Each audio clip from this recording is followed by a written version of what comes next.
starts because I'm confident that I won't get talked over by my own stream as I watch it. To monitor the chat. Welcome to episode 9 of the Magpie. Where we left off, they had just crested basically the final hill overlooking the village of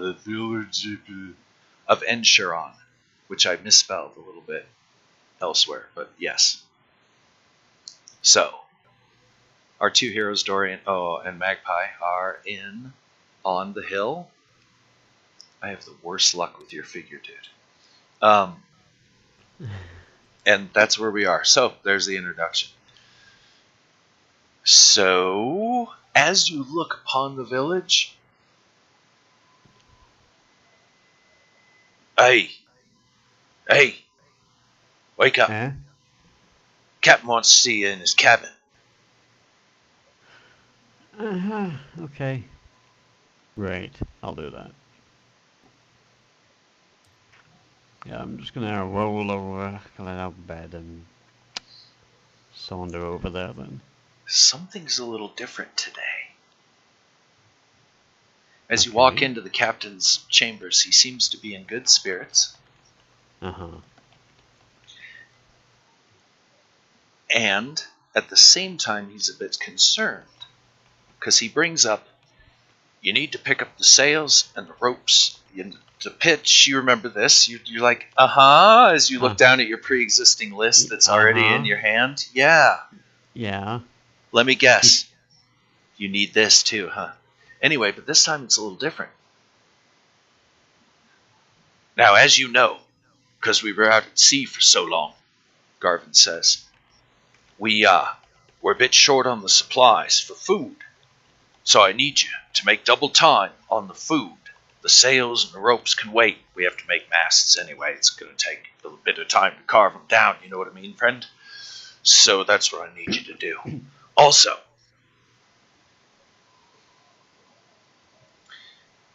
he leans you in real close. Now, normally my suspicions would go immediately to you because you're the newcomer to the crew. But I believe in your faith, and you help the men to see the good of the sea through your ritual to the bride. You've done a good job. Well, once we found the proper job for you, you've done a good job. You know, you were doing good, dude. You've been doing your duties and actually performing them admirably, other than that one broken trebuchet incident. Yeah. And that it's Thorson, right? Thorson the gunner doesn't... Koresh, thank you. Doesn't see that as like a major foobar. Could happen to anybody. We snapped a rope, broke the assembly. Could have happened to anybody. Alright, Gavin said. Fair enough. So yeah, you've done a good job. Once they found your niche. Well done, by the way, avoiding work for the first 2 weeks, was it? Anyway, well done on that. That was pretty well played out. Because you use different methods each day, and I really like the gambling, because that played out really well for you. Yeah. Neither of us know what the fuck we're doing. Let's toss dice for money. You don't even know who wins. Fuck it, you win.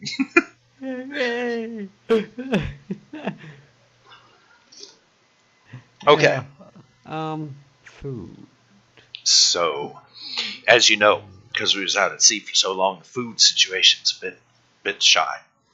And we need that as quick as possible. That should be your first priority. And he leans you in close, telling you normally he would be suspicious of you. But I think there might be a thief among the crew. Which is really disappointing because I've sailed with most of these men for a long time. Well, let's just say a few things went missing recently.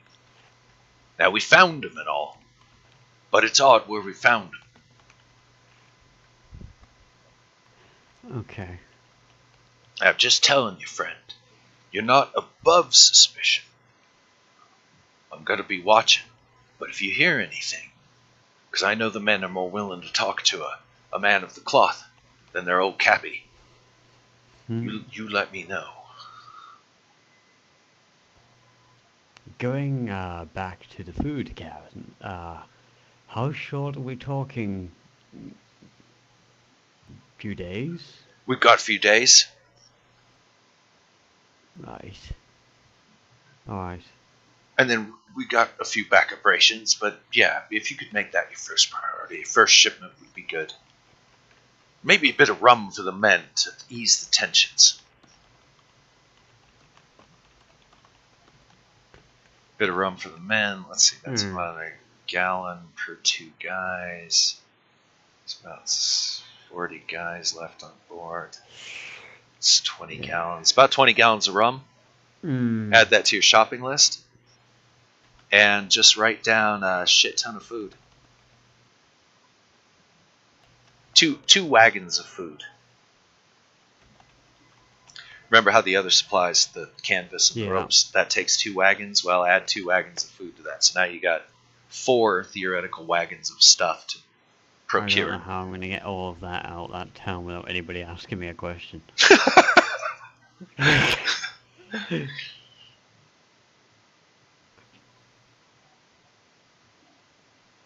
Right. Okay. Can I rememorize while I'm on the boat? How many, basically, like, total levels of spells do you need to memorize? Let's have a look. I need to figure this out now.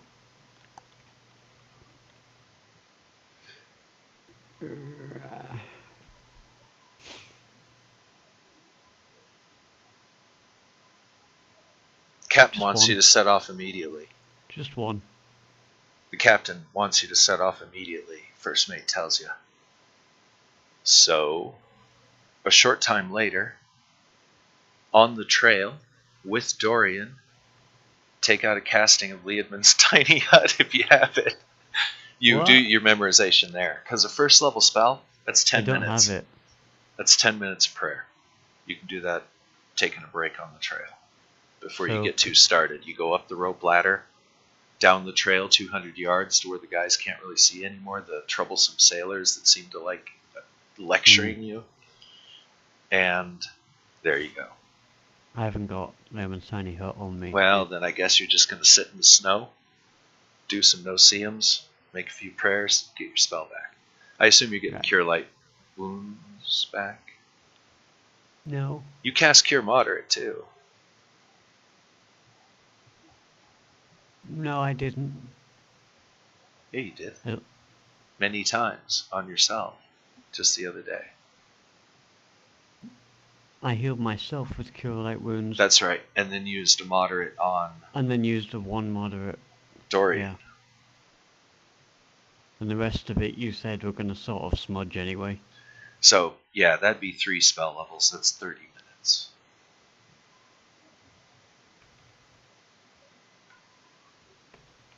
So, I wanted read magic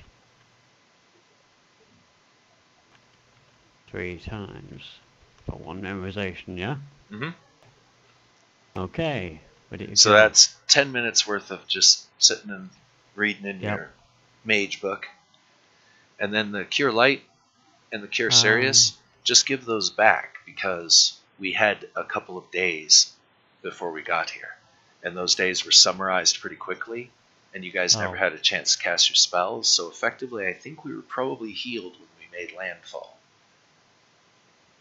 You would have had 2 days worth of curing for yourself and Dorian. Okay. Okay, because remember, stuck on sandbar, dragon attacks, next day made the roll, got free, yay! Otherwise dragon would have come back and eaten. Came back and was kind of angry. Tried looking for you guys, but the fog worked to your benefit. And no go on the finding of you. 2 days to backtrack to here. So that's 2 days of healing that we didn't get because I, as the referee, said, okay, a couple of days later you pull into the island. I also read into the skill books a little bit. Hang on a second. And you as a newer player didn't go, excuse me, during those 2 days, can I cast my cure spells? So I'll give it to you. So all the castings that you have on your priest side, just negate those. So you're at full spells. Right. Because you wouldn't have had to cast those heal spells the other day. Cool. Yeah, right as you're kind of done, getting your spell ready and all that, Dorian, as you guys are walking, remember the other day he was speculating, what if we become like them? Yeah. And he's like, a couple of months of this. Wake up, get the stuff ready, go out, and if in certain circumstances, Dorian says, he's actually a smarter guy than you thought as he starts going into some of these concepts. He's like, we could start to forget what's happening to us. Yeah.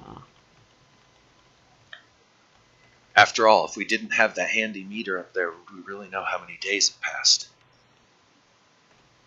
Handy what now? That little handy counter that we have up there that tells us how many days have passed, which I already accounted for the extra day that you just started, so it's already on there. Which, by the way, we're into hour. Dorian, I'm going to have you make the roll, but I'll tell you the number. You maggots, get that boat loaded! Oh, right, yeah. Charisma, 15 or less. This is the second day he's pushed their ass, so 14 or less. Done. All right. 7. So he gets them motivated there. Now, Magpie, what's your charisma? Okay, my charisma is 14. Okay, this is your second day of pushing them. Row, maggots. I have to push them too? It's better that way. Otherwise, I take cumulative penalties, and if we split up the penalty, it's better. Fair enough, yeah. I'll get them to load, you get them to row. Tomorrow we'll trade rolls. 14 or less. Second day of pushing, 13 or less. Oh, hold on number. All right. You managed to motivate the begrudging sailors, who somehow remember you bitching at them, even though this is the first time they've made landshore. All that guy ever does is yell at us. I remember, kinda. Hey guys, look, check out the ropes. Hey, what luck? Yeah, isn't that lucky? Yeah, let's go. The fog has been steadily clearing, so visibility is probably up to, a mile on average, like if you're looking at the far horizon. Down in the brackens and the snow and all that, of course, visibility changes variably. But definitely there will be higher sight distances. Good. Now, let's get going. Dorian thinks we should take advantage of that endurance that you've been so desperately wanting to take advantage of. Yeah. Okay, normally we can go 5 miles an hour, right? Along our trail. I'm going to check every few miles to see if there's been a mishap, like a little snow slide that is covered over the trail, or a tree has fallen over it, or, something other. Could be a beast. Random encounter stuff. Anyway, but moving right along. So on average, we're looking at 5 miles an hour. We could do double time, 10 miles an hour. And that'll require constitution checks. Oh, God. Right. Try it. Let's push it. Push it to the limit. Okay, we want to try to go 10 miles per hour and go 50 miles. So we're going to try to go 5 hours at double speed. Right. All right. Let's just do this the easy way. Hour 1.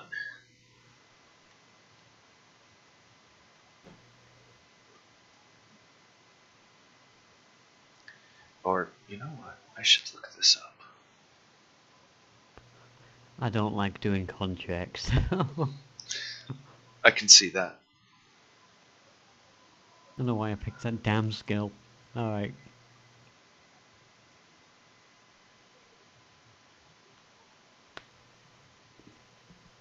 Healing has a hell of a good bonus to it though, as a skill, which is great.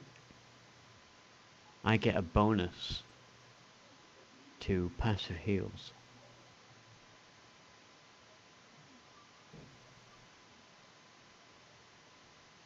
We can go double time about 4 hours. Alright. Gotta make con check. Yeah.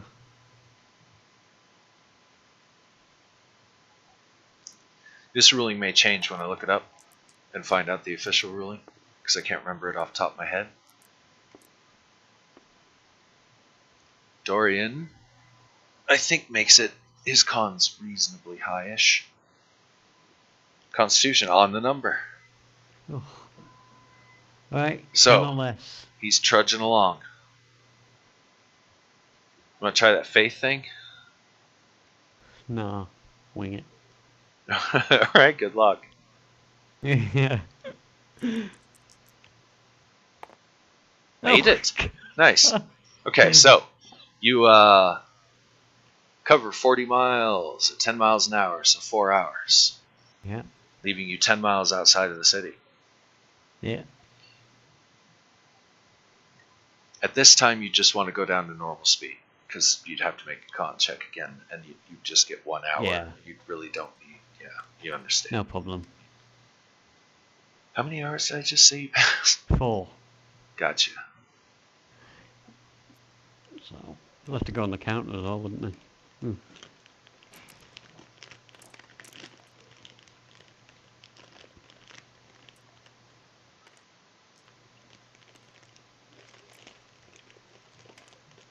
Okay.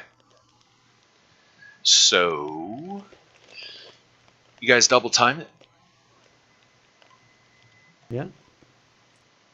No encounter?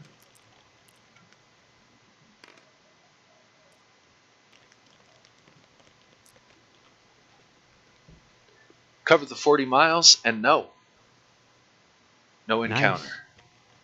Awesome.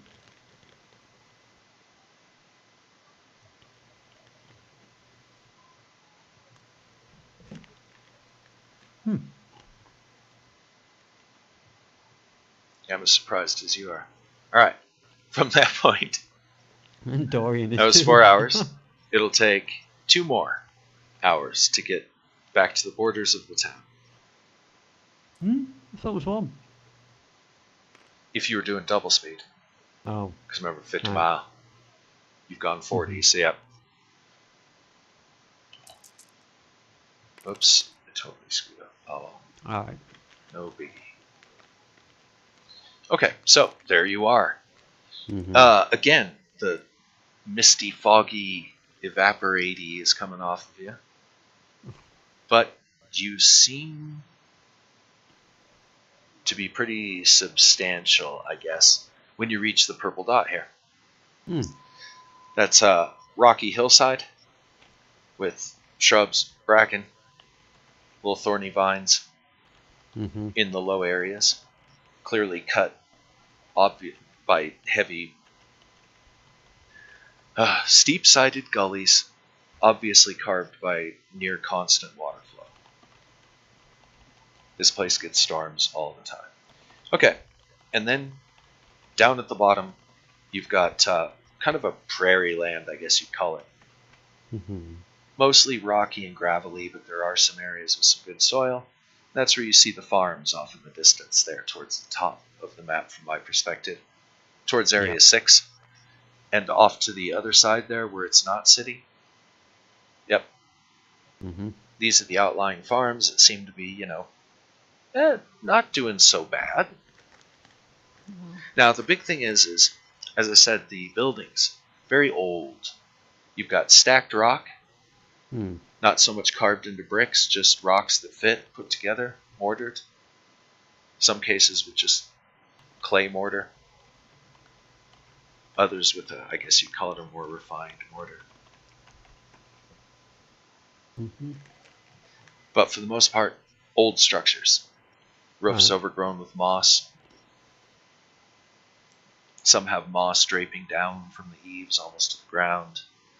Vines heavily overgrowing the walls of many homes.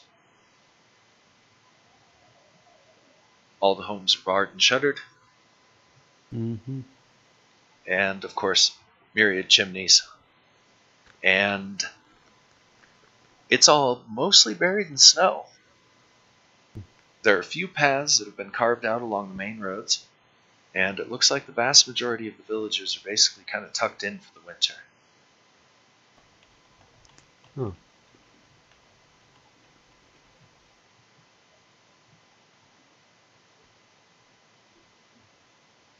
The few paths that are tucked out are, of course, along the main avenue. Particularly the avenues leading to the docks. Few boats are pulled into the docks.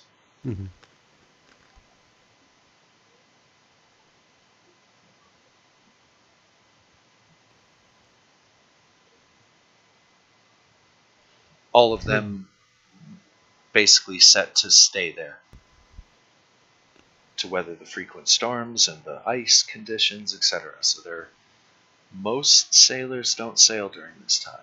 So a lot of these boats are more or less, you'd kind of call them semi-mothballed. The ones that aren't pulled at the docks are semi-beached. Then you'll notice that from here and here, it turns into cliff. But down here, it's definitely more level ground. Then you've got the base of the hills moving up into the cliffs, very steep. This is a large manor house, up high, looking way down on the village.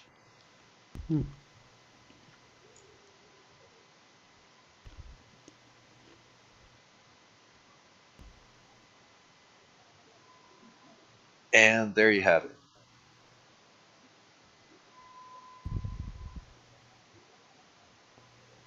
Can I see a quote-unquote market?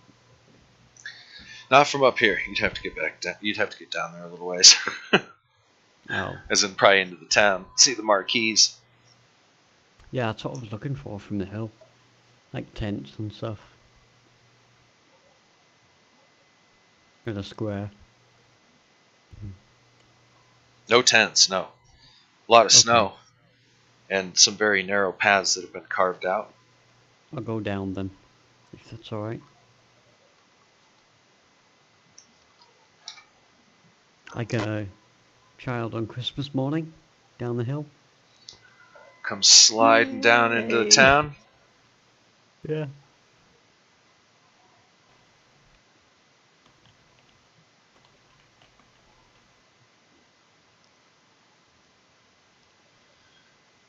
As you come basically sliding down into town, you one of the first things that you kind of notice, probably because you go down to the road, this section of the road is more or less not there. It's just you trudging through snow. This section of the road has been well maintained. Matter of fact, we can use our handy dandy tool here.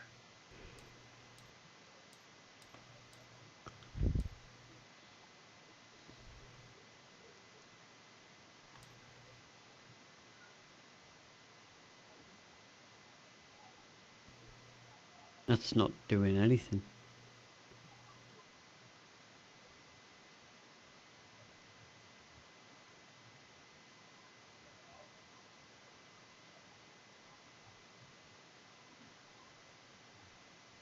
It's kind of hard to say. I probably chose not the best colors, but it's fine. A grey, yeah.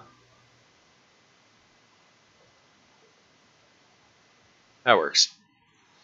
So, and the rest of the areas are pretty much not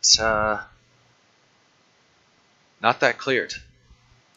What clearing has been done is more or less just single track, as one or more families maybe made their way to markets or other establishments to buy stuff.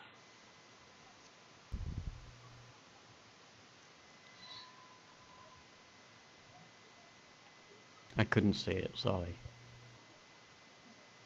I'm right over it. Plus, it might be harder on stream if you don't watch it replay. Make your way across the bridge, ornately built. The river below, pretty hefty. It's like a 50, 60-foot drop to the river below. And it, although frozen, you can definitely tell that in the spring, summer, it's probably just a rapid-filled nightmare. Comes roaring straight out of the canyon.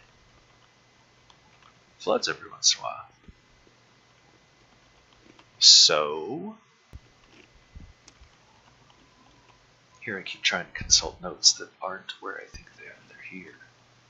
Right here. I had a feeling you were doing that. You keep like fading out.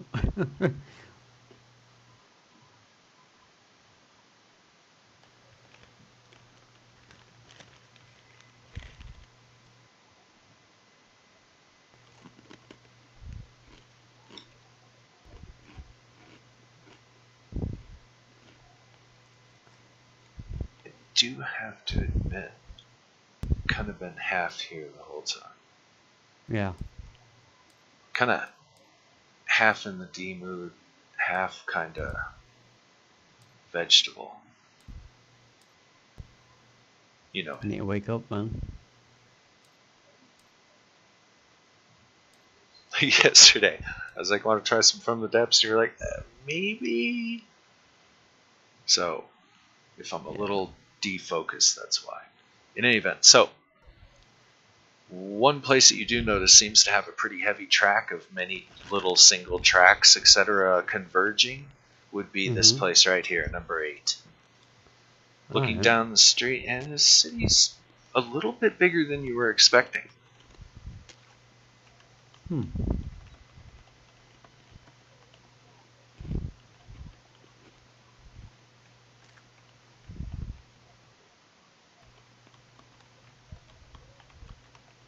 Can I head to number 8 then? Indeed.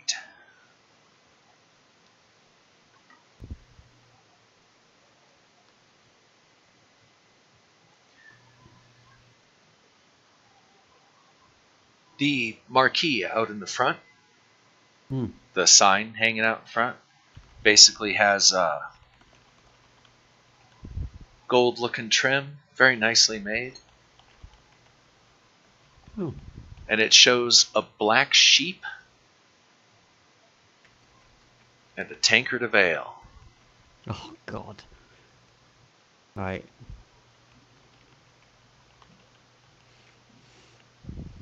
I'll say, oh, God, because I was looking for the market, but they might have food, so it's fine. Okay, so you head on in. All right. There's a collection of farmers, fishers, laborers, simple folk. All look up briefly and kind of do the unified grunt and turn back to their own business and conversations. As in, they don't pay you too much mind. Okay. You should be glad I mix in, Dorian says. And heads on into the place. I'm just gonna give him a weird look. Okay. Right. I'm gonna make myself known, I think. I'm gonna go speak to the barkeep. If he's busy. I'm still gonna speak to him. I'm gonna wait.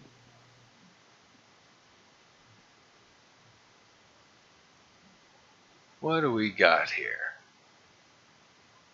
I can assume I can point him out, right? The inn you noticed is actually made of like carved brickstone. Once again, very old. Sturdily built, however.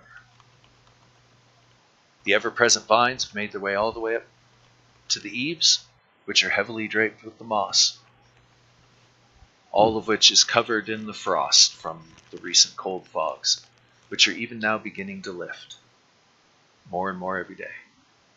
You've actually seen the sun. Behold, the sun.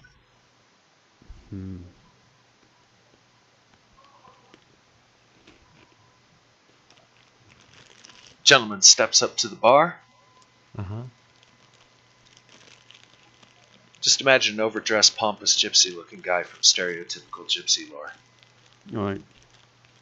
With the big pants and the loose shirt open all the way down. Right. Well, look at here, a new face, he says. Barnabas Vincent, proprietor, the Black Sheep Inn. We don't often see visitors. What's your names? And what boat did you come in on? I didn't hear of any boats coming in today.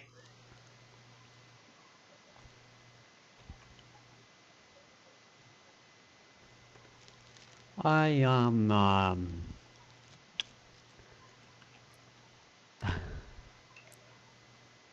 yeah?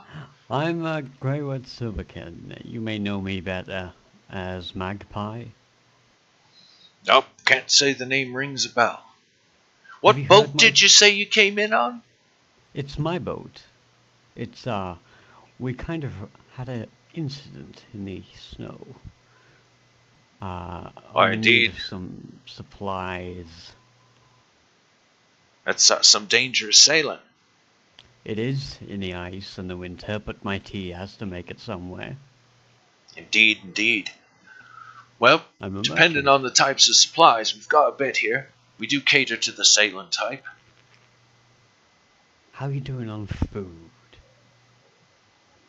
You don't much look like the sailor type, friend. You look more like the noble type. Exactly. I am a merchant.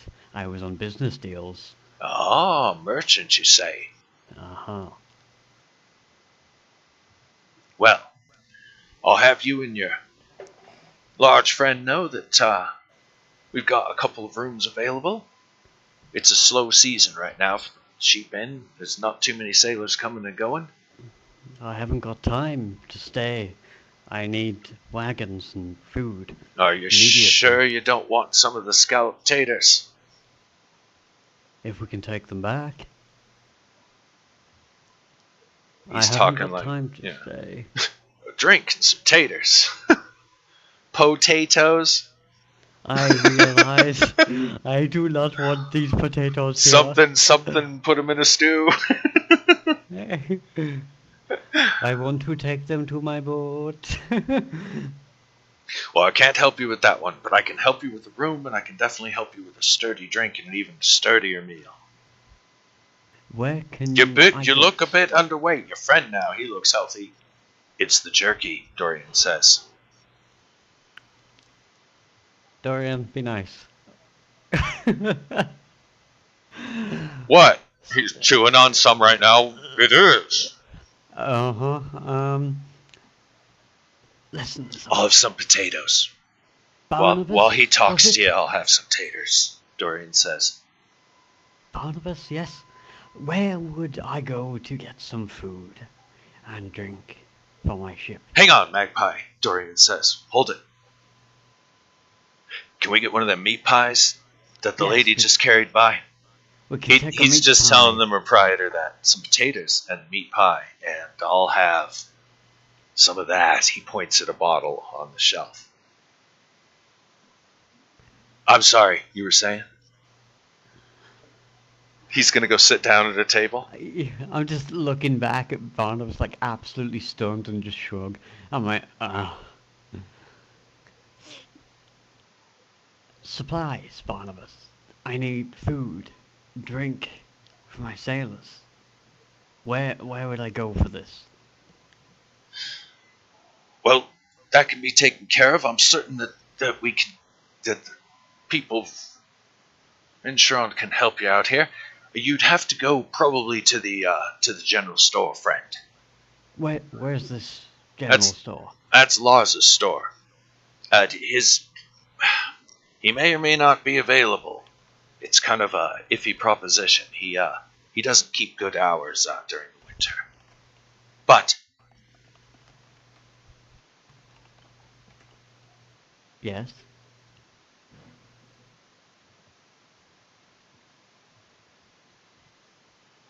They don't mark any of the places that they're supposed to mark. Give me 1 second here. I guess I'm just gonna fudge it Area 7. Right. And Barnabas as well. Where would I get some wagons and some horses to pull this load? Oh, I don't think that'll be necessary. I'm certain that they'll just bring it down to the docks for you. It's not that far. We didn't make it to the dock, Barnabas. Oh. We crashed on the other side of the island. Oh, well, should we put together a group to come and help? Are there any of your members hurt? Nobody's hurt. Hey, boys! Several of the guys look up. As a ship maybe run afoul of the shoals, you say to the south. I didn't say south. I said we crashed on the island. I was assuming you hit the Badurans. Those are some nasty islands in the south, friend. Regardless. There's a pretty large circle gathered around of concerned people. Dorian leans in. Nice way to keep it low-key, boss. Wink. You want half of my pie? Yeah. As you sit down at the table, explain, nobody's hurt. Are you sure? We'll help you out. Get some shovels, boys. Why shovels? Because shovels are always useful for something. It's the third tool you craft in Minecraft. You want to help? We need horses and wagons. That's all. My boys will pick up the rest.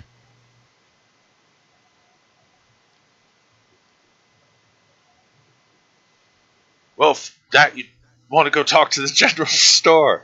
General concern is kind of dying off a little bit as they realize you're not in an emergency situation. They just figured crashed on the island. No. So, Dorian says, eating on his meat pie. It's not bad. Yeah? Now that half the town knows we're here, what now? We go and get the food and the wagon, because they're expecting us to now. Oh, Dorian says, looking over your shoulder. Now it gets complicated. As Why, you hear, what's wrong with food? You hear a voice behind you, a familiar voice. Well, I'll be dipped in pig shit. As you turn kind of half around and leaning into your field of vision, is Sir Bluto, sans Pite. Yeah. Look who turned up over here now. He looks at you and Dorian. He's gonna pull a chair, sit at your table. Y'all been following old Sir Bluto? Are you looking to get a little payback? Because if so, you've come to the right place. About half the guys in here are my crew. Oh, really? Did you follow old Sandspite here? No, I didn't follow you here, Sandspite. But if half the guys in here are your crew, they can't be very loyal, considering they were all about to help me 2 minutes ago. Those were the natives. If I remember... Now look here. I don't know where you and your crew are, what you're up to, or why you're here. Did you say you didn't follow me, huh? No. Oh, it's a coincidence. Wasn't you heading south on the lake last time Sandspite saw you? Was I heading south on the navigator? I don't know. Oh yeah, you guys were headed south. Remember, you were supposed to be going to those southern cities. Okay. Yes, I was. It's either south or east, yeah. Anyway. Yeah. Uh-huh. And then you double back to chase old Sir Bluto, didn't you? Double back? No. I didn't. If I wanted you down, I would have took you down on the road. Oh, you think? Yes. If I remember rightly, you ran away. My boys wasn't holding the line, I'll have to admit. And you may have beaten me a bit, but maybe we could try again right now. Hey, Ezra, one of the locals says to him. Yeah, just a minute. I'll be back in just a minute. What did he call you? Ezra. Ezra? Now listen here, you little shit. These dumbass hayseeds don't know who I am. And I want it to stay that way because I'm here for a specific purpose, to make up for my losses you caused during your victory. You know? Yeah. A man's got to make a honest wage. So you check it out. Actually, we're even. He reaches into his cloak. Dorian reaches down towards his blade. Aye, just be calm. He pulls out a case. As in a case one would wrap a scroll up into and then put it in and put a cork on it. Now you just keep your mouth shut about old Sen's pipe. And I give you this. And then you go about your business. And you let Sen's pipe go about his business in town. And then we agree to meet up some other day to settle our differences. What have you got against me, Sandspite? Oh, nothing, friend. I just want all those fancy clothes you're wearing. He puts the scroll case on the table. Take it or leave it. And he walks back, where they buy a round of drinks on Ezra. Ezra, Dorian says, what a terrible name. Yeah. I'm gonna grab that scroll if I was off the table. As he's putting his feet up on the table, Dorian comments, if I was going to go undercover, I'd name myself something neat, like Drake or Dark Star or something like that. Right. No. I'll call you Cheeto.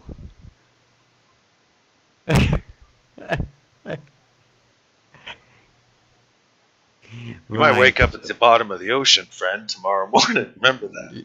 Yeah, well. I can pick you up with one hand. I don't need the heavy foot. Remember, no, you don't. Remember, that's his wrestling name.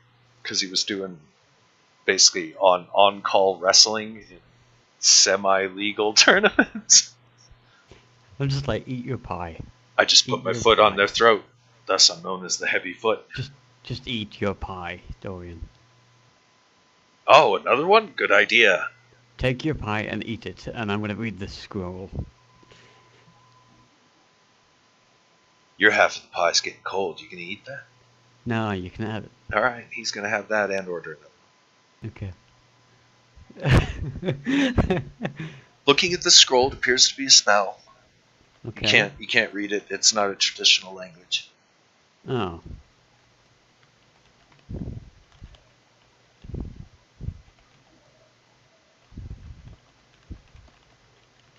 Alright. Should I just leave Dorian here for now and make my way to the store? Sure. Yeah. Yeah, so he's happy. I'll put my cloak up and I'll wrap up a little bit and walk out. Go to the store.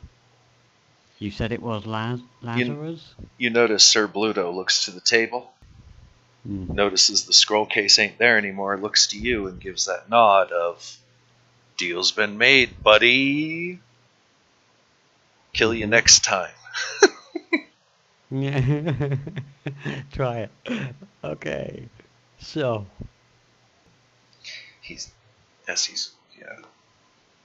What is he doing here? Bluto's thinking. He thinks you just want payback for, to finish the job, maybe. Well, I kind of do, but sort of. I'm not bothered now. But he's apparently somewhat ingratiated himself with at least some of the people that frequent that Black Sheep Inn. And so there you go. That's fine.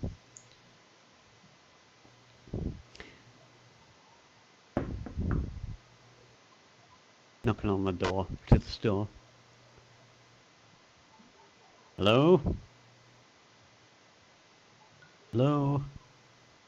Trudging over to that store, huh? I'm looking through the window.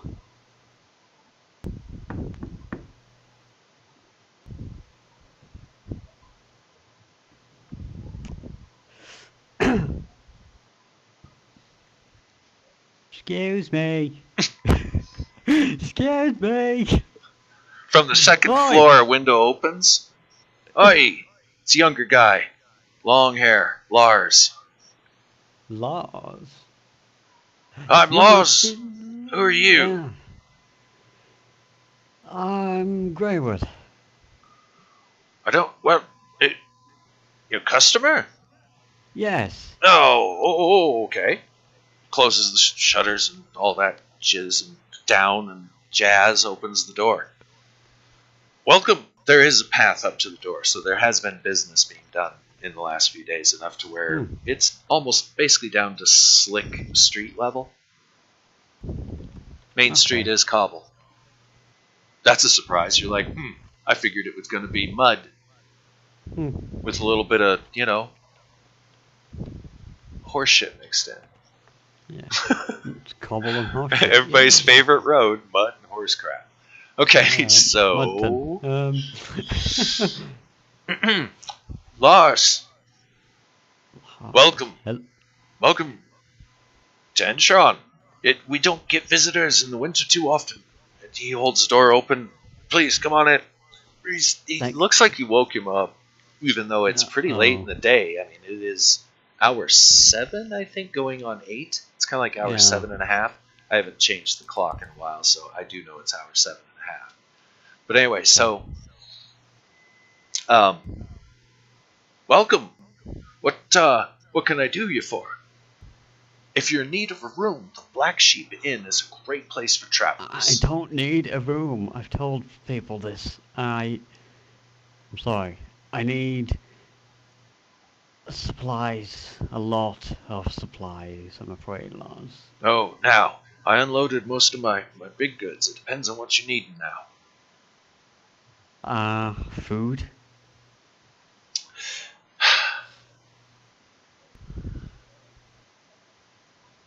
It's going to be an issue. He kind of looks to his bodega-like shelves. A few things there, mostly like sack of oats. I hate to lose the business, but you may have to talk to the butcher and the miller directly, see what they've got in their cellars. It's winter time. Most of our stock goes out the last ships. And I gotta say, it was a good year for me. I managed to sell out most of my stock, as you may notice.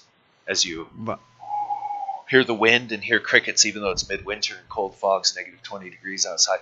Crickets, because that's how well the business was, what's left in this room. Now, I've got a few basic supplies. I could probably help you and your friend out with some provisions. Where's your boat? Crashed. Are you in need of help? The locals are always willing to help out a sailor in need. We don't need the help. We just need the supplies so we can get going again. Very good, very good. So, maybe I can't help you out with the food, friend. I can point you towards the butcher and the miller. Good people, good people. Where's your shipbuilder?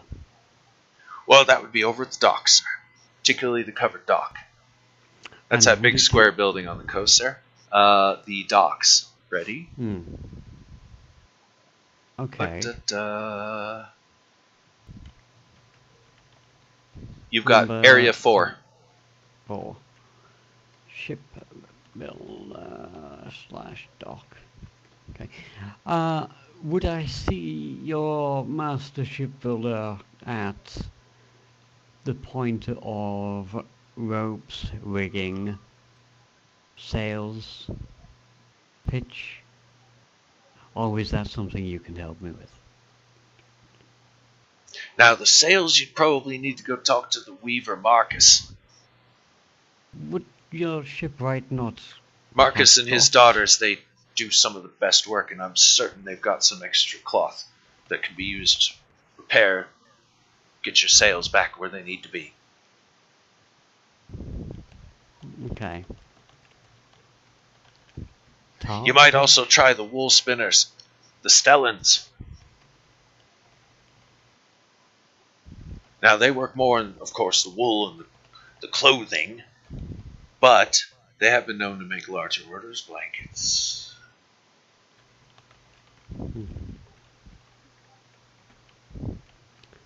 We do have some of the finest wool. The rugged terrain makes for rugged wool, friend. I'm sure. All the way across town you hear Hookadorian, yeah! He'd like rugged wool. Yeah. Now, Marcus is best known. I don't know, friend. I've never seen your face. Not saying that I've seen every face that comes and goes, but I see a lot of them, being the proprietor. And I've got to say this, that our weaver, Marcus, makes some of the best robes and cloths. He's looking at your clothes. He's like, he could help you to sharpen that look of yours a bit more. We've got some of the finest silk made available by the Thorson family. Aye, they find those devilish spiders. Bring us the silks. And where is this Thorson family located? You can find them at Sorrow Grove. Sorrow Grove?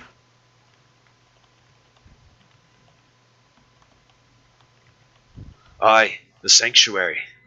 It's an old building, built long time ago. The family Thorson's been occupying it for generations now. Okay, where is it? A lot of the prosperity of the village, a little bit of our lifestyle comes from the Thorsons. Okay. Their silk goes for a premium, and they're known to be generous when it comes to tipping, if you know what I mean. They're always popular in the taverns. You won't see them in town right now. They're out doing their hunting. This is the high season.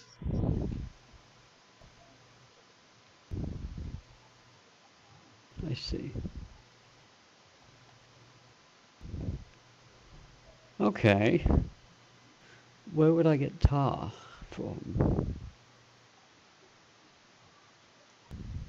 Ooh, that's a pretty rare one. You might want to see if you could maybe trouble Jeremiah. Jeremiah? Yeah. Jeremiah's the barrel maker, the cooper.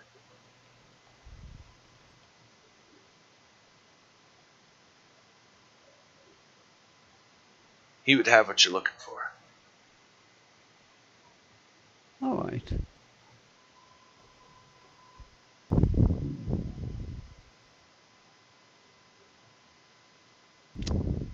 I may be back. Thank you, Lars. Indeed. But you seem pretty empty at the moment with stock, I'm afraid. Aye. Again, you might want to talk to the baker, miller, butcher. I'm certain that they could put together enough to help you and your crew. Oh, one last thing. Wagons and horses.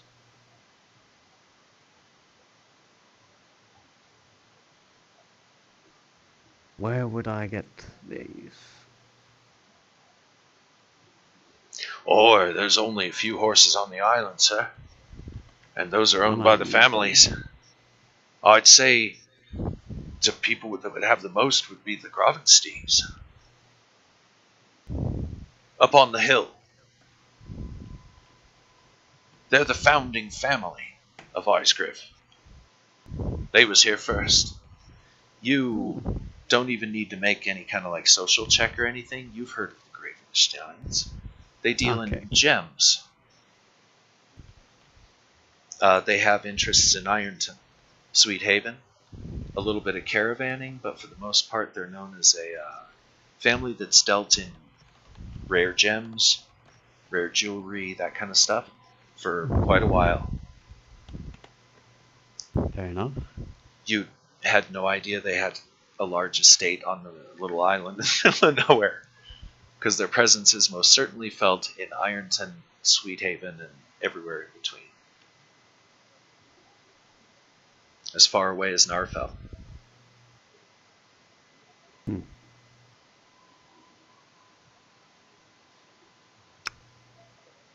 I wouldn't put them in the top.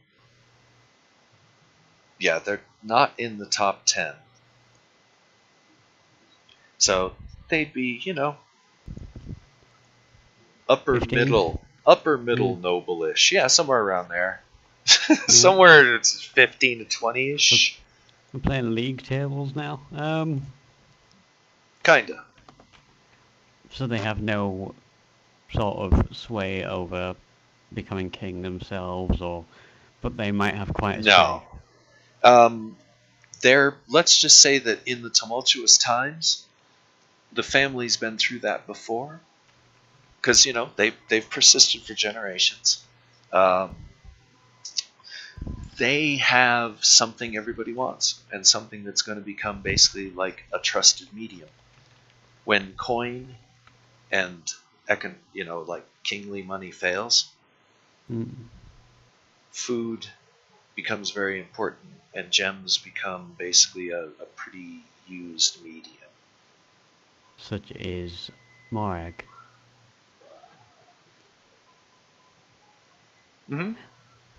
Docks and rigging, that was at the ship, right, wasn't it? What? Ropes and rigging, you said go to the ship maker for that one, didn't you? He recommended... Or is that also with the canvas and sails, the weavers and wool spinners?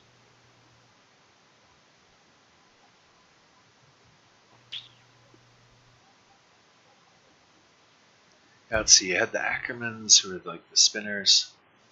Then you had the weaver, Marcus, known for his fine works and his use of the local silk. You've got the Stellans, the wool spinners. He's going to tell you for the thread, or for the sails, you're likely going to go talk to the Ackermans. But you just said that was the... Okay. Ackermans. The ropes, weaver. And the wool spinners, right.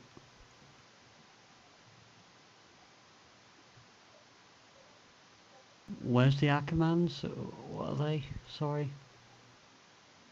Officially, he's the weaver. Specializes in... I thought Marcus was the weaver. He is. Right. Don't get the weaver confused with the cotton spinners. No, because they're the Stellans, aren't they? That's the Ackermans. Now I'm confused. Okay, cotton spinning. Ackermans. They clean, dye, spin raw cotton into thread yarn, typically. Right, so cotton and wool spinner, I'm with you. Yeah, those two would probably be useful for getting your ropes and other sundries along those lines. The weaver, you're hoping, will be able to provide sail. And right. That's Marcus Gwyn. Gwyn? Mm-hmm. Gwynn. Right. Okay, so once again, Stellans are the wool spinners, Marcus Gwyn is the weaver, and the Ackerman family are the cotton spinners. Okay. And Jeremiah for the time pitch, and the Grovenstein for the horse and wagon. 20 gallons of rum to the shopping list, and food. Well, I could probably get the rum from the inn, couldn't I? I'm thinking the inn would be the best place. Yeah. They'll know the right people that have the shine, if you know what I mean. Right. You'll probably end up buying it at a markup through the third party being the innkeeper. Now, do keep in mind, you might also find, to feed your men, they might be sick of it, but there is always the fish market. Yeah. Peter Fisher and his sons, they operate the main one. Peter Fisher, did you say? Yep, Peter Fisher. Or Peter. Peter. Peter Fisher. Uh-huh. Okay.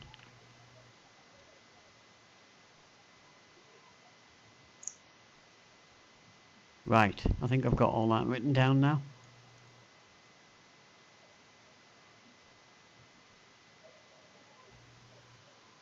Okay, we're ready to go. First thing I want to do is shoot. That's a lot of stuff to get. I'm going to need these horses first, because I can't transport anything. So, I suppose I'll have to go and see the Grovensteins. Alright.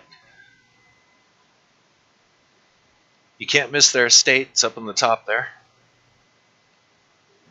Yeah. Shoot. And do keep in mind, it is... I'm just curious about how long I have before the day gets reset. It's 1 p.m. for you right now.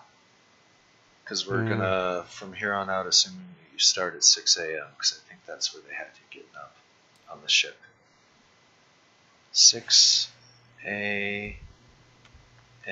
Why don't I use a text tool? I don't know. This particular scroll. Okay, so, wait a sec here. You're standing with the innkeeper. Am I? Well, yeah, you haven't really stated that you were headed out, other than you were thinking about I'm going not to the with place. The innkeeper, I'm with Lars. You're headed off. I'm sorry, I'm completely fucking stupid. You're right. But yes, like, that what the hell? Still not a good time to look at your scroll. So argument remains. Well, I was thinking despite dumb evidence. I was going to ask the question is, how long would it take me to look at scroll? That you're going to have to probably sit down and study for a bit. Right. You're looking at least 10 minutes, and casting the spell Read Magic, and doing that, so. Okay. Unless you plan on standing in the windy, not fog-covered streets anymore, you're like, oh, sunlight, still fucking 0 degrees, though. Kind of breezy. Not a great time to sit down on the cobbles, maybe make a little snow chair. I figured they'd have a chair, like a bench.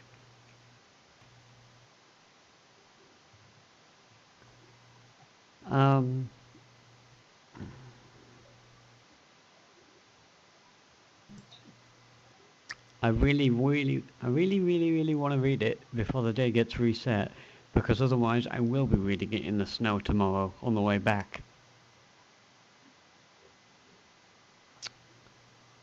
But if I read it in the inn, people are going to give me weird looks. Aren't they?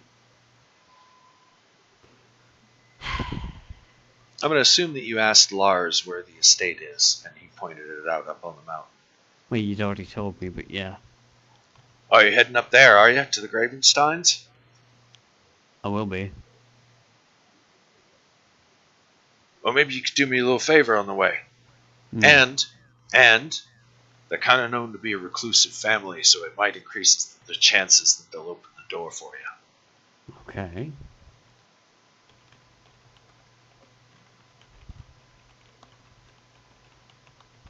What's the favor, Oz?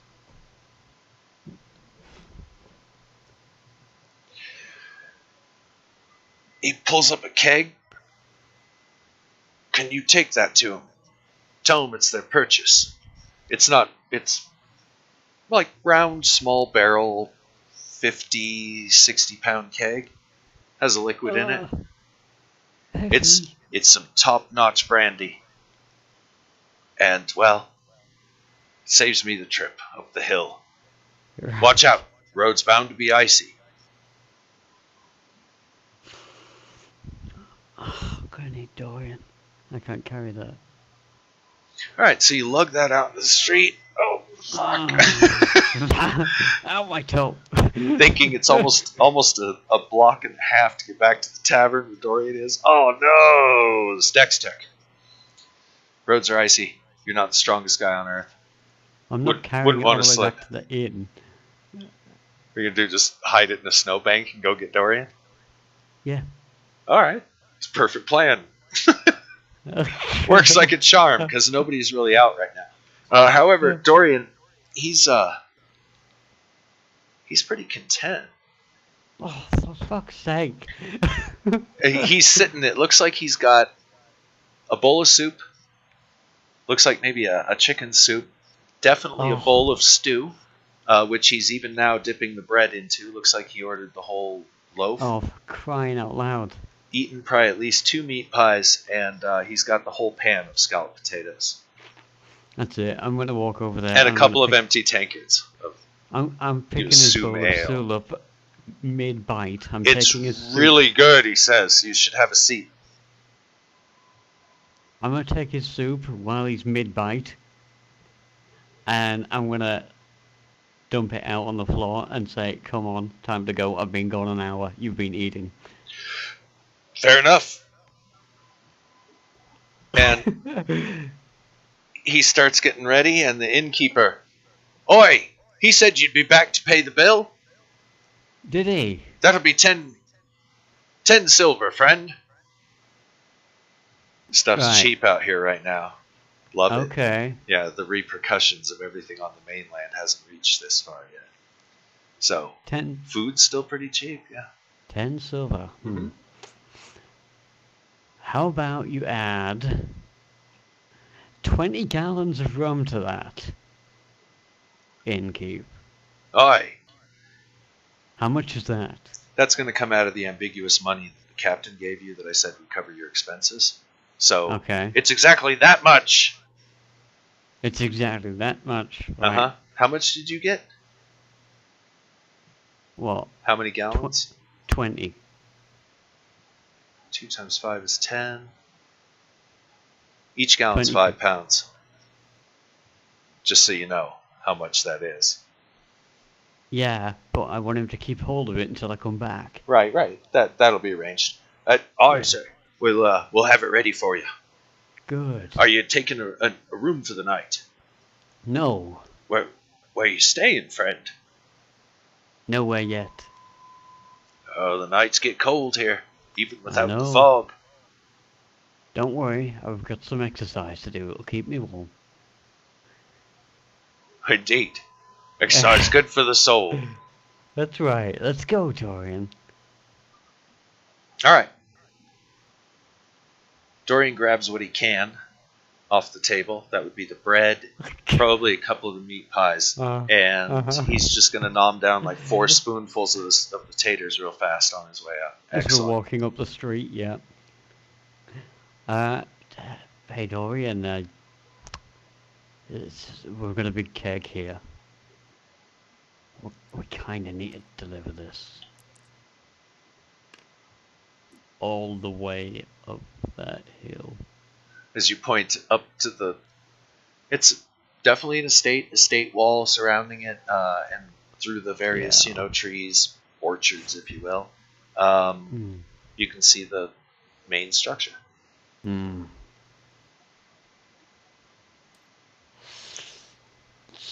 It's gonna be a problem, Dorian. Are you alright? How much does it weigh? You told me it was like 50 pounds. Oh yeah. He slings that under an arm. Oh, okay. Hey, nothing but a thing. Should I carry you too? Yeah. There ain't enough cigars in the world, friend. Bought your fruit, man. Alright, let's go. Alright, quick break on my end for just a couple of moments. I have totally not been watching the channel, so if anybody's been chatting, I highly apologize. No, you haven't. You don't miss anything. Sweet. Yet, it's terrible. I guess I should call myself the most unpopular streamer ever. Yeah, well, it's what it is, isn't it? Hey, gotta be something. If you're not something, you're nothing. So at least you get the fancy title, though. Yeah.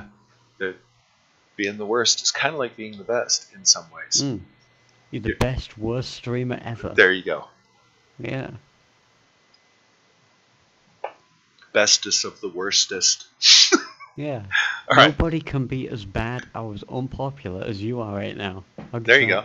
There it is. All right, I'll be back. All right. Infamous BRB a moment.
I'm back. You back yet?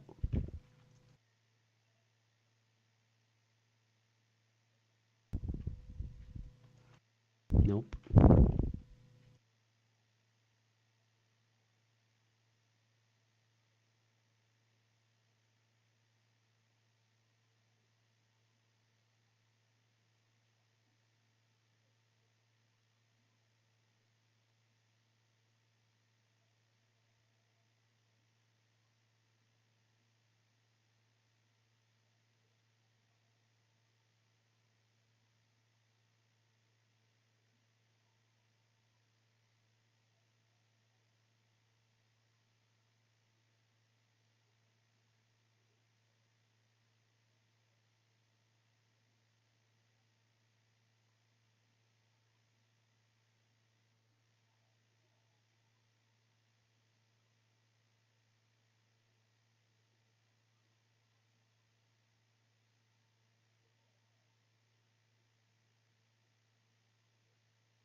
Okay, I'm back. Sorry it took so long.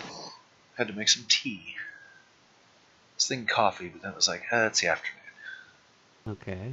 Tea's a little lighter than coffee. Substantially lighter than coffee. I got myself tea as well. Coffee's kind of like a brick. Now I don't know if I need a brick right now. Yeah. Are you a little bit more awake now? Hopefully. I haven't eaten yet. I haven't. Well, I have. I had leftover Chinese food and it was fantastic, but. I watched, there's a medical show on YouTube I watch because the guy talks about some pretty weird stuff and how it happened and gives the medical definition and etc. There was a guy who pre-made pasta, as a lot of people do, and then, ration it out for the week. And he left it out, I think, a couple of days, and then decided to eat it, and then died. Oh. Yeah, horribly, I may add. And the condition it caused was pretty wild. Can't remember the exact details of it, but yeah. Thanks for that. Another interesting case was an immigrant family who weren't really well accustomed to like Western world lifestyle. Thought that gummy vitamins were just candy.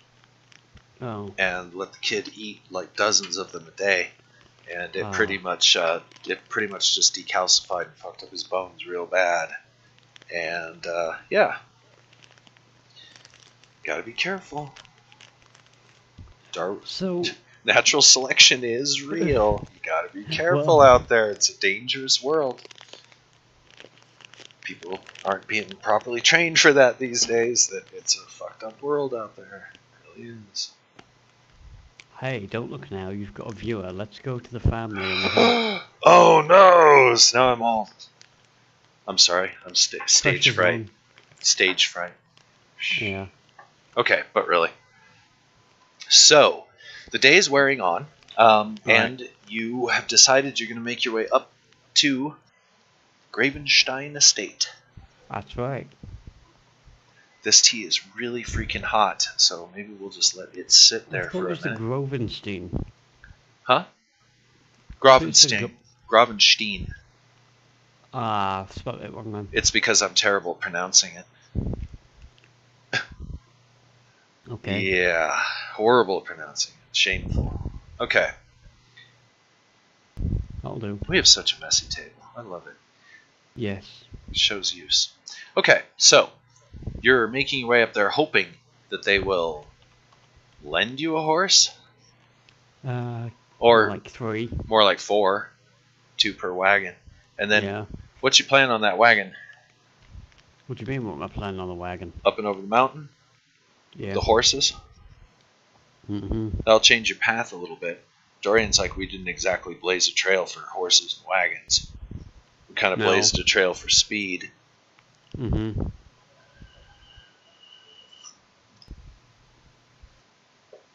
Now that pretty much the whole town knows we're here, I again am going to have to say, boss, good job on the low key. I'm certain nobody's asking questions. Come on. Like we were going to get full wagons out. Dorian says. He's looking all civilized and yeah. Oh, yeah. What would your suggestion be then, Bright Eyes? Even if I had one, it's a little late now. You guys are approaching the iron wrought gates of the estate. The wall's pretty tall, about 10, 12 feet. Right. Made of fitted stone. What do you know? Last I remember, your idea set a boat on fire in the middle of an ice lake. Anyway.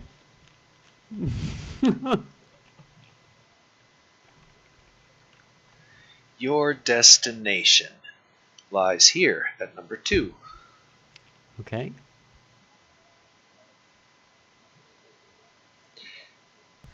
And it seems as if this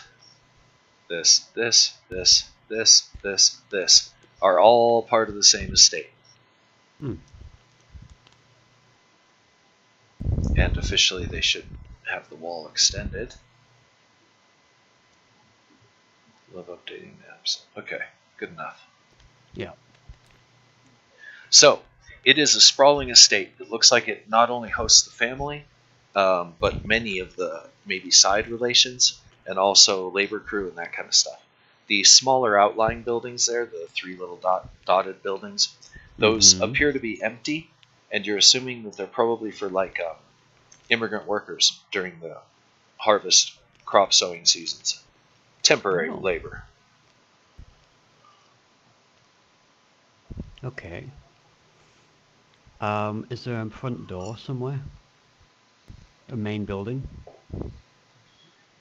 Entering through the gate, following up to the main thoroughfare here. This outlying building looks like maybe it houses a couple of family members' families, like, you know, the cousin and their kids and that kind of stuff. And then you have the main estate. Right. Very large. Very nice. It looks very much out of place. It does look very old, but the thing is it's fully made of fitted stone. The windows look to be, you know, professionally barred. Place built very sturdy. But again, good workmanship. Seems as if maybe it's kind of fallen into disrepair more from neglect than anything else.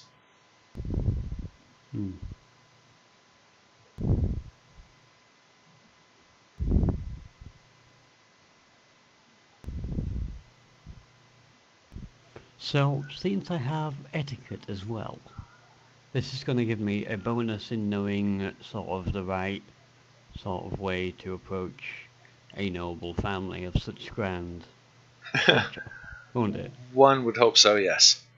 We'll see how the checks treat you. Behave. Yeah, well, we'll see how your rolls treat you, but yeah, in theory, correct titles and stuff. Yeah.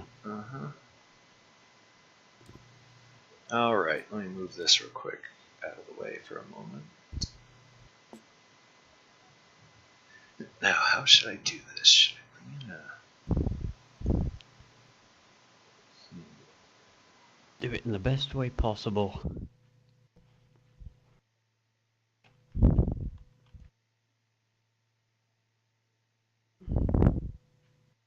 I might try and use one of the aspects of the table that I haven't tried using before.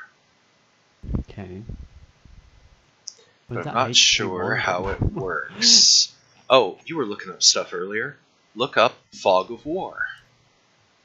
I know that we have that now, and we can add it to the table, and, well, that'll be fun.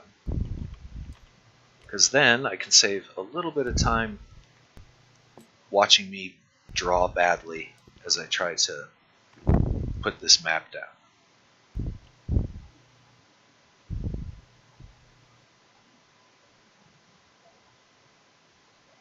This is going to be a pretty big map.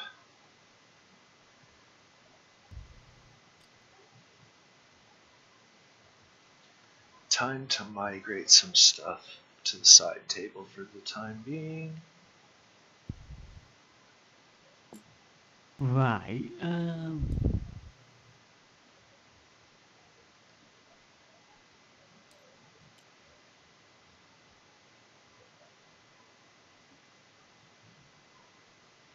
Oh my goodness. That dice tower. Yeah. It actually is kind of cool. The other one works better, it seems, than just the box thing. Yeah. Let's see. I'm just trying to clear some room because I think this is going to be a relatively big map, given the scale that we've got on the table.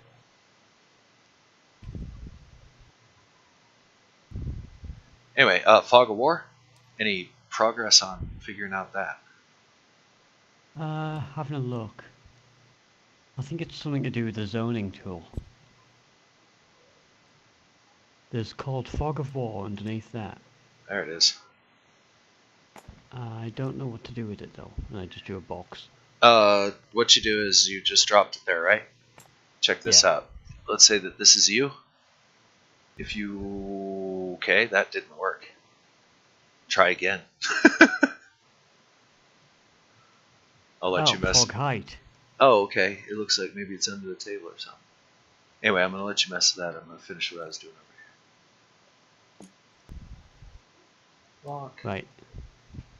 And everything's off the table. That one's locked. Oh, we got a lot of crap on this table.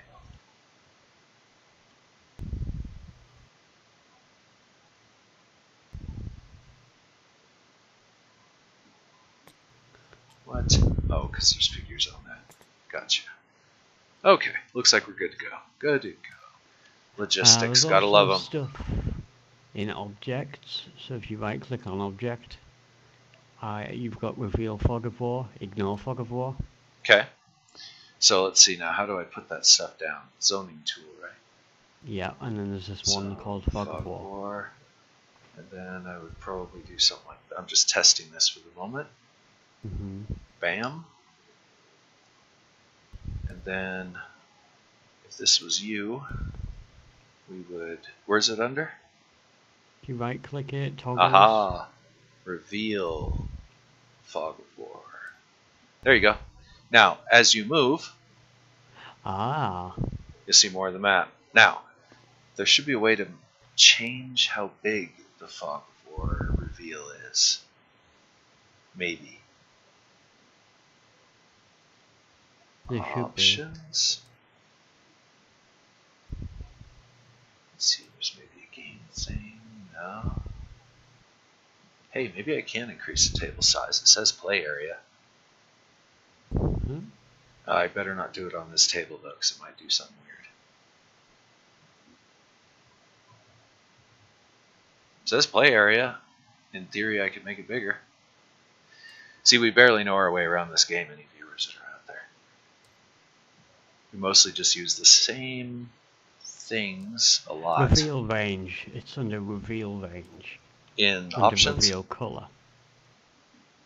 If you right click on this, and then you've got reveal color, and then you've got reveal range. Oh, okay, there you go. And you can just change it.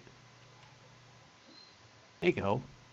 Yeah, it looks like We're not being One newbies would be perfect. Yeah. Okay, so now to get rid of this zone, how do I do that? I just pressed delete on it, mate, when I had it selected. Delete key, you know. How do I select it? Using the fog tool, I think, or the zone tool. Learn something new every day. Oh, I just lost it. There it is. Aha. There it is. Hey. Okay, so let me do something real quick here.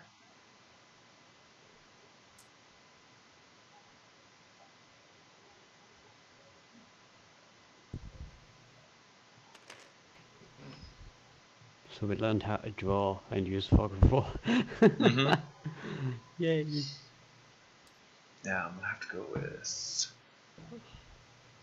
components. What is the date? Oh, it's the 17th. I've been using expired milk. Lovely. I guess as long as it doesn't stink. Yeah. Well, it's about 3 days old, so... I'm gonna drink it anyway. I don't care. I made it now. Good job, me. Buzzkill the clown. Thank you.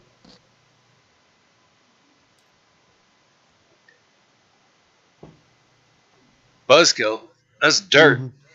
Yep, we do that. How was your weekend?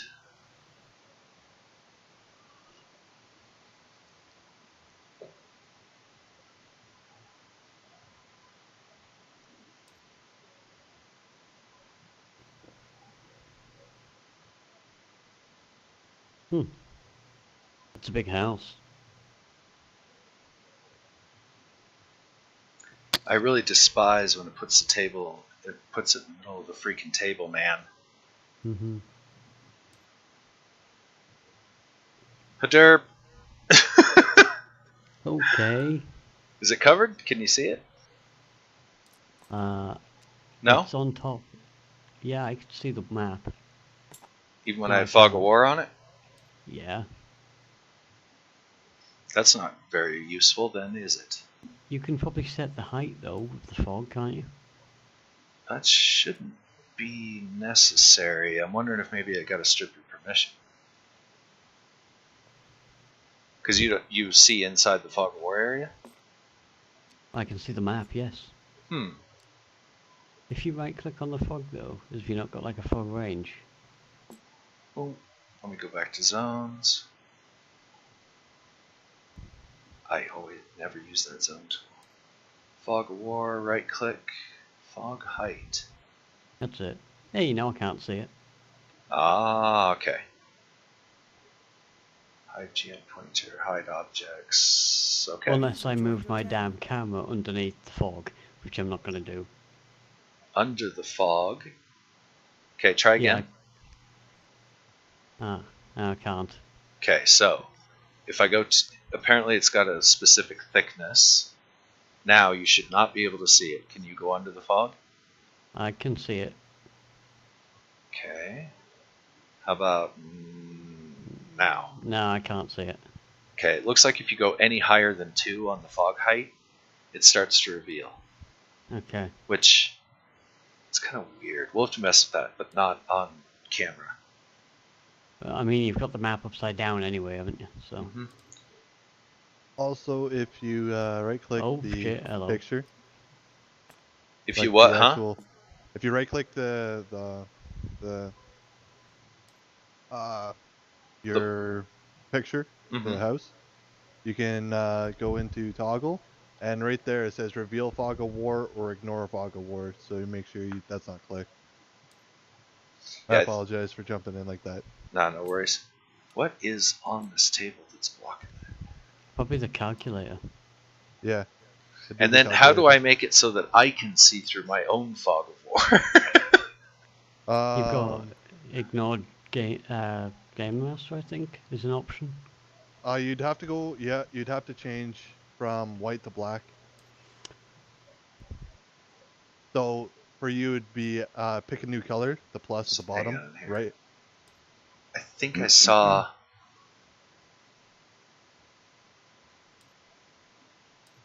Nope, that didn't work. Okay. So what were you saying? Sorry, I thought maybe I had a shortcut. So if you click the plus arrow right below Alex's name, you can choose a new color. And if you choose black, nothing's hidden to you. Well, that brought up my Steam list. Well, click your name, I should say. Oh, here we go. Change color. There we go. There we go. Splendid. Very useful. Then choose black. The all hidden information. Sorry to pop in like that. I figured you guys need a little help. I always appreciate it because, as I said, not very savvy with the program, so to speak. Yeah. All right, I'll get out of here now. All right, sounds good. Okay, so. User disconnected from your channel. I shunted your figure over here. Here he is.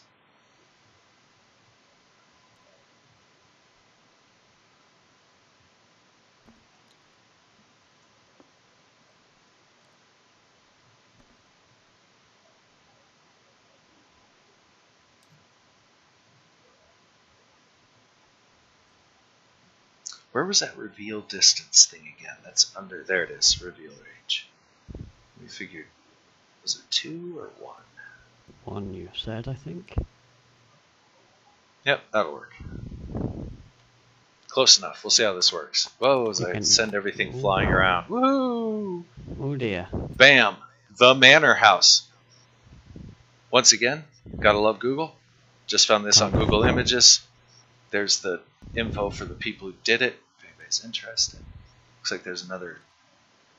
Ooh, alright, shit. I'll take care of that. I'll take care of it. Alright, so. The main loop that you saw on the main map leads you up to what appears to be an open garden plaza area. Right. Maybe I should reveal just a little bit more terrain on that reveal distance. Let's go out to 1.5. Looks good. That's better. Walls and windows. Walls, windows. Terrace. These are stairs up. And yeah, it continues the courtyard. But you're thinking that maybe one of these areas might be where you want to try and make your appearance. Right.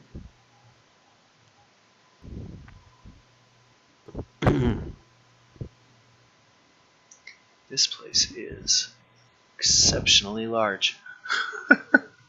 Yeah. Okay, so I assume you're going to head up to one of what you're hoping is the 2 front doors there, because there is one on either side. I do kind of like the Fog of War, just got to be careful with it, because you might reveal too much if you go too far. Yeah, and in this case, one of the doors. I'll just drop you right there for the moment. Right. Climb some stairs up. Again, the house is very well appointed, but age, lots of moss. I'm jealous. I want it. Very much frozen. I want this house. The area that you were just at, meticulously cleaned of snow. Mm. And there's a great set of door knockers on the door. Oh, Hammer on those and wait. Moment later, door opens just a crack. Yes.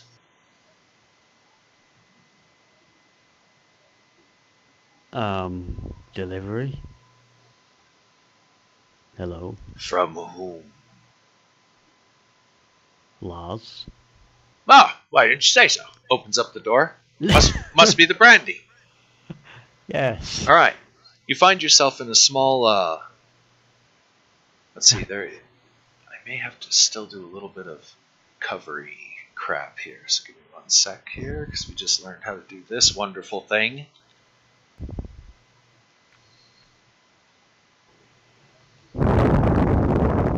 Wow, that was like a windstorm. Hmm? That was like a windstorm. What, from my mic or? Yeah, oh yeah. Oh. Sorry. Oh. I was like, I don't know why, but yeah. No worries.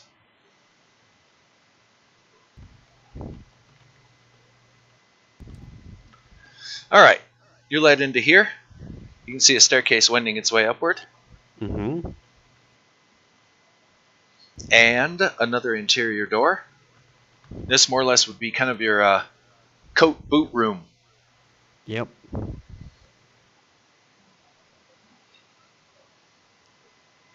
Great. We weren't expecting guests, he says, so pardon the lack of lights. Because you notice that the torches haven't been lit. Sconces. Yeah. That's quite alright. You can leave the keg right there. Alright. Dorian puts the keg down. Well, thank you. Have a good day. Give Lars our best. And he kind of door closes. So, what, am I stood in the cloakroom? No, you're outside. Dorian's staring at you. That went well. We made the delivery. Did we get a tip?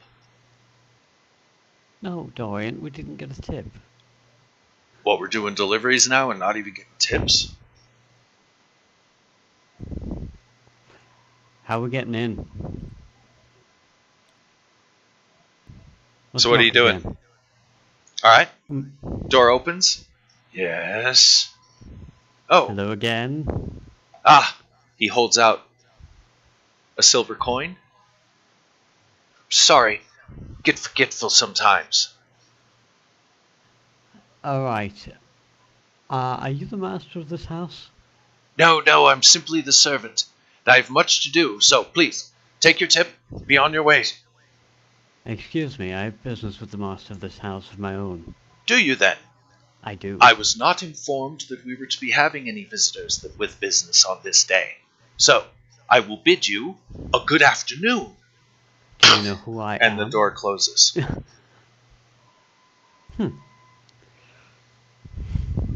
Dorian? Well, that got weird fast, Dorian says. What do you think? Yeah, maybe they're busy people. You always seem pretty busy.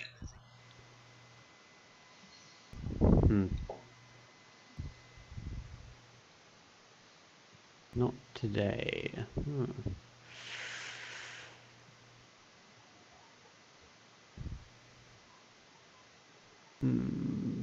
Stood in the snow. On somebody's doorstep. This guy's staring at the door with your big wolf-dressed friend. I'm still staring at the door.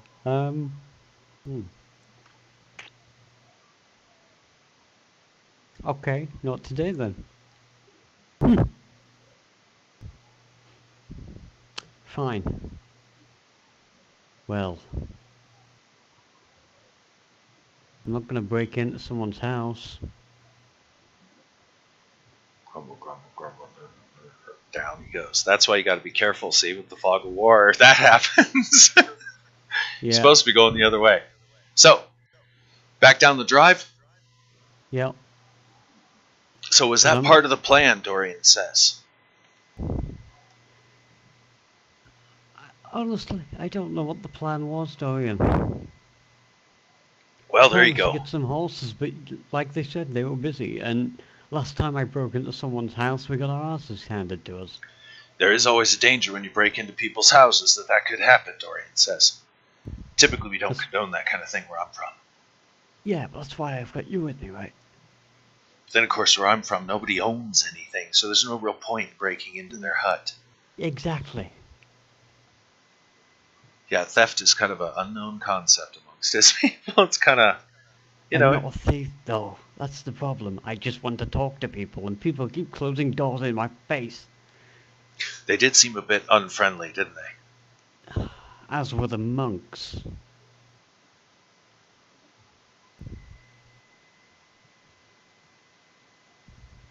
Finding yourself back at kind of the edge of town, you guys have kind of discussed, the monks. He's like, what monks? And you tell him the story. And he's intrigued. He thinks BBF is an interesting individual and would like to meet him someday. Sounds like my kind of guy. Yeah. Big blue flag. For those not cotton on. All right, so. Yeah. Well, there you are. Plop. I'll take this back now. Wow. That was so worth getting out. It was definitely worth the walk for the silver, right? Yeah. You didn't even get the silver because you didn't accept the tip and he slammed the door in your face. So you didn't even get the tip. I thought Dorian took it. No. Okay. Well, that's why I thought. Yeah, alright, fine. He was the one interested in it. It was up to him to take it. I didn't want it, so. I'll leave that up to your character, not taking it. Your fault. You didn't take the money. It's your character. Okay. I'm not the one who arranged a delivery where we don't get paid. That was your character, Dorian says. Yeah, but we did get paid. You didn't take the money, though. It's your fault. Well, I assume that was just the tip. Where's the rest of the pay? The rest of the pay you ate. Oh.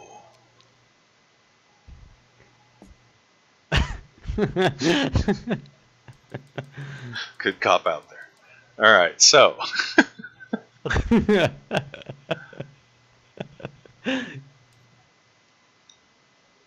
Right. You say as you, like I said, right about the outskirts of town there. Yeah. And I gave you the wrong map, but that's okay. You did? Oh. Okay. Right. Well, you pretty much know all these locations anyway. Yeah. The only one you don't know is Area 10, and as you're passing by it, you can see that it's looks like a temple, old one. Many parts of it are basically fallen into utter ruin, but the main, like, central cathedral, if you will, remains. Cathedral? Mm-hmm. Well, Arisen? like I said, it's kind of a monk? small... Religious? Arisen? Religious? Oh, no, says the man leaning against the corner of the place. Ezrin's me. I own this place. Actually, I run it under the auspice of the Gravensteins. They give me a bit of an allowance to keep the streets clean. And I take in the wayfarer from time to time. I see. May Juanita guide you. The mother watches over all of us. And you definitely see that, yes, the Ezran mission seems to be a shelter. Kind of think of it as a drifter home.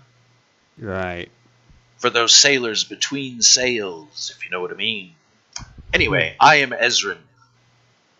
Did you mistake me for a god? No, I mistake you for Ezra. I do know the sign is very fine, he says. It says Ezran's mission above it. It's nice and gilded. I had that made custom a couple of years ago. Oh, really? By who? By who? Oh, by Old Man Jacob. Old Man Jacob? Yes. Not familiar with him. He and his brother own the Cooper business. Unfortunately, old Jacob passed away, but his brother does good enough work. But I gotta say, we do miss old Jacob. Right. I mean, look at the workmanship. I see that. It's splendid. Yes, I'd like to discuss your signage all day, but I'm far too busy. Perhaps a copper for the poor. Every copper helps. Yes, I'd happily take one. Well, I'm sorry. Best I can offer you is a bowl of soup and a warm cot. Dorian, are you back later? Are you between sails, stranger? You're clearly not from around here. Yes, at the moment. Indeed. Well, you just come back any time, and Ezra's got a bowl of stew for you. It's fish stew, and it's not exactly the best. It's a bit watery, but it's better than nothing. Well, as long as you don't eat me, that's fine. And just be sure and watch out at the Black Sheep Inn. Oh? Their prices are exorbitant. Oh, I see, right. Okay. Hey, old man, Dorian says, leaning in. Can I have some of that pipe tobacco? Sure. Gives a couple of pinches. Dorian's like, yeah. Alright. Can I have your pipe? Okay. Ezra hands it over. I've got an extra. Excellent. Yes, Dorian says. Perfect. Now he's going to puff as you guys are making your way back into town. Never really done the pipe thing. It's a little heavier than I thought. Right. I think we need to go and see the butcher, the miller, and the fish market, Dorian. Let's see, there and back again. Alright. Because if we're not getting a horse as well, I may be able to get a boat. It's getting towards late afternoon. You're going to have to choose one place. That's about what you've got time for before it would be considered, by your etiquette, rude to be knocking on their door when they're trying to have dinner. Oh. Yeah. You're into hour 9. Yeah, food. I've got the butcher's. Off to the butcher. Get some sausages. Now, I don't think the butcher's on the map. Well, doesn't look like he is, so we'll just add a place. Okay. Which is our discretion. Let's see, this is a pretty decent sized community. The butcher would probably be doing pretty good, but he wouldn't want to be too close to town because people would complain about odor and sound. So we're going to assume that looks too much like a farm. Oh, that's a farm. You could put him next to the cemetery. Let's see. What corner? 8's the inn. We definitely don't want to be next to the butcher at the inn. There's a city council meeting about that. I won't have a butcher next to my inn. It'll ruin my business. Heard? So let's go with this little building over here. Yeah, we'll go. Whoa, that's a big ass. Let's not make that big of a dot. Let's go with right here. And we'll make this a little bit bigger, and we'll do that, and then we'll make this a little bit smaller, and write down butcher. Text tool. Too late. Alright. So, you're off to the butcher. Butcher. Okay. Red, suitable color. Well-to-do house.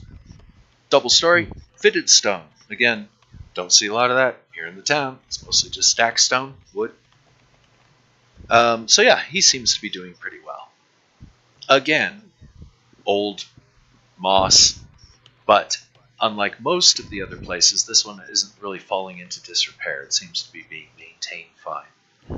But for the most part, moss hanging off the eaves doesn't bother too many people in this day and age. Who cares? Alright. Knocking on that door. Yep.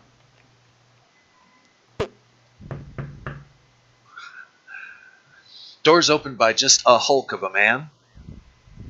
In what you would expect of a butcher. Okay. Leather coverings, several knives tucked into his belt, cleaver in hand. Huh. Oh, stranger! Come in, stranger. Opens the door. I think we found your brother, Dorian. Haha, Dorian says. I'll throw you in the ocean tonight. Yeah, you wish. You can't afford food without me. That's when you can remind him we don't get a night. Yeah. The night never comes. Right. Let's go up to the counter then. Alright. What can I do you for, strangers? A lot of meat. A lot of meat. I could get you lots of meat. How much meat? Enough to feed a crew. I'm not sure what a crew is. About 20 guys for several days. That's a lot of meat. That's a lot of meat. What you got? Pigs? Lamb? I can get it put together. It's gonna take 1d4 plus 1 days. You can roll that yourself. Roll low. 1d4 plus 1 days. But the day never ends. So what dock do you want it delivered to? Can you keep it here until we collect it? It's very good. Roll that dice. What's your name, stranger? I'm Harvard. Harvard Fleischer. I'm a butcher. The Butcher Venturon. What's his name again? Harvard Fleischer. Fleischer. I don't know how you're spelling this, man. Harvard.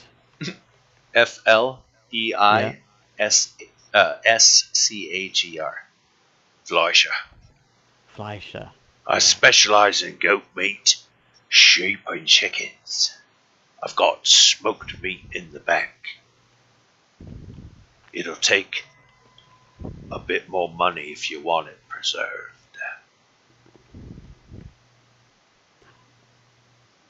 You have 4 days. Is that what you rolled? Okay, so right somewhere on the table, 4 days. I'll write it in my notes. 4 days. Till Butcher has the food. Till Butcher has the food. Okay. Next, I'm going to figure out what time it is before I disturb anybody else. As I said, you get to choose one of two destinations. You chose the Butcher. Dorian recommends we might also want to talk to the baker or the miller, see if we can get like lots of flour and stuff for Cookie to use. Are they near? Not near enough that you'll be able to pull anything off before it starts getting funky for you. God damn it. Alright, is there a library nearby? No, there's no library. There's no library in the town? No. Oh, huh. Damn it. There's a bright white multi-story building up on the hill towards the kind of north there, Area 6.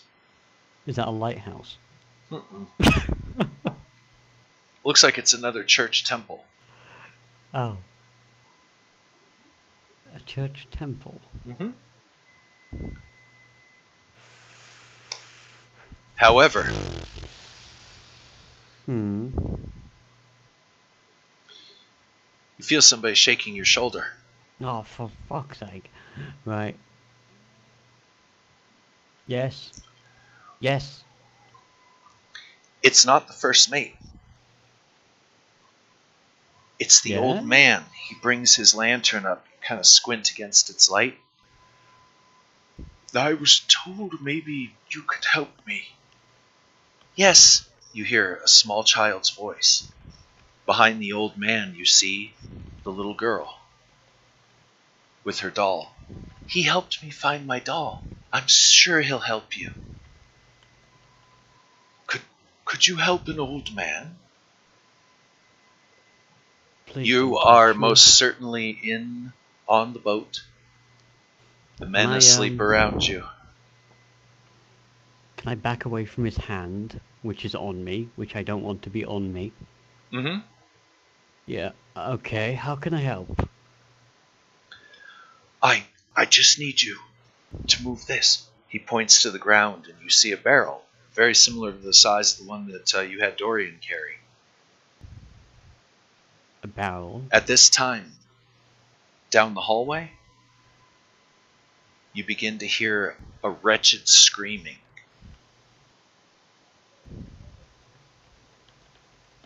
Okay.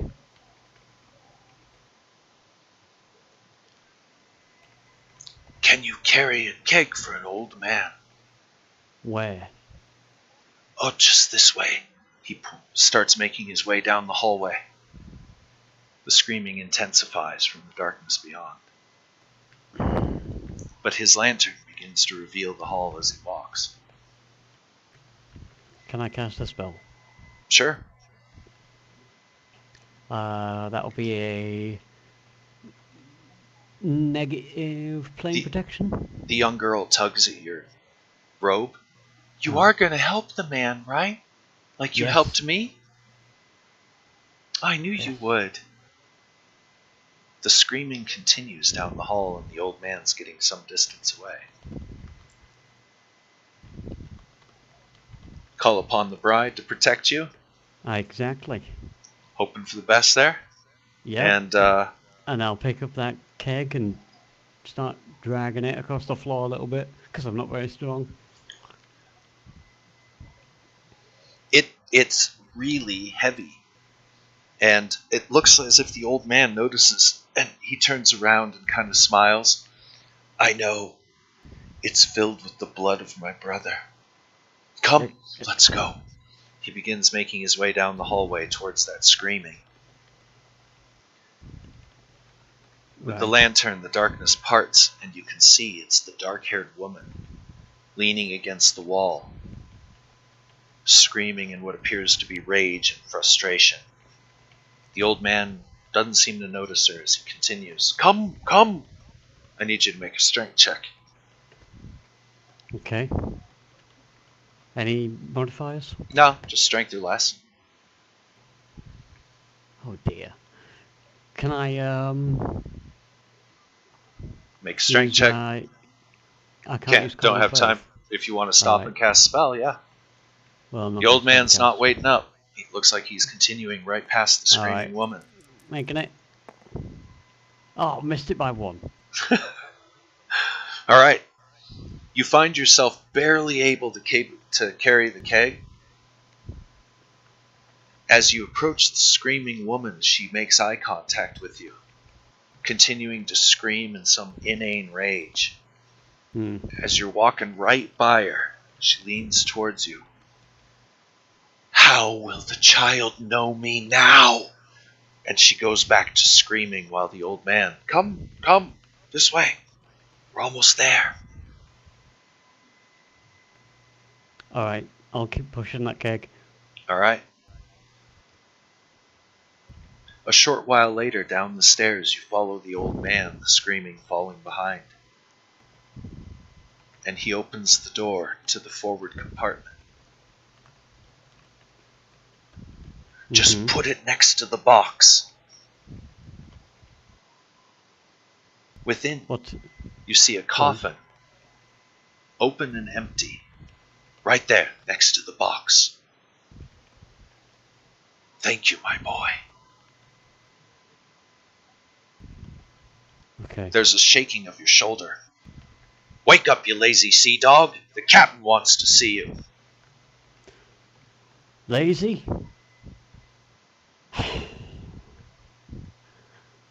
I'll get up.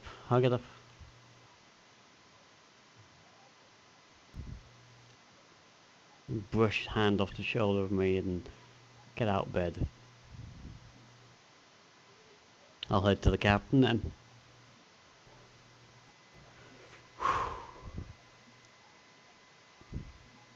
And that's where we're going to close it up for now. Alright. I think that's a great place to... So there you go. Weird. So, me helping these people. Hopefully that lifts the curse? I don't know. This woman's weird. I don't trust her at all. So there it is. I am going to close up the stream, and because we're just going to do the after talking, if you will. So thank you, viewers. I totally neglected checking the chat because I had way too many windows open. So I have to sorry about that. Didn't check any chats. So with that, I'm going to close it up and say, as always, until next time, this is Permadeath Extraordinaire. Loving y'all.